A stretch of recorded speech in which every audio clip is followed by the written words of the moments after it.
सब को मीठा मीठा ताली बजा के हाँ जी वो तनी भजन गावे का सब कोई से रिक्वेस्ट है कि अमदार ही बोले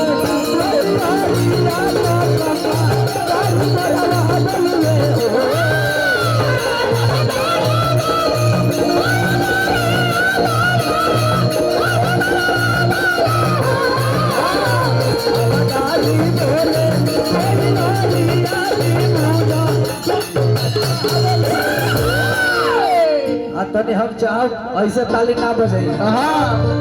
कलेक्टिव भैया लग ही जाए के पर लेके जा सके ना कोई दिक्कत। अरे जाकर पूरा गाँव घूम तू है ये जहाँ गाँव घूमे आइल है तनी यहाँ से अगर रवन ना बजाए हाँ माता तो हम लोग जितना भी सब बैठल बारी तनी ताली बजाए माई के भजन में तनी ताली बजाए से कोनो कंजूसी ना करे रवन सब। हाँ नो तनी चलो नीचे तनी माई बहन लोग से तनी ताली बजवा के आवे के जा तने पैसा निकाल के रखे के है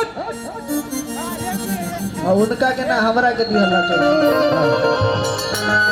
तनी सब के तोहरा तारे यहाँ कुछ है का जो खूटी डंटा ना करता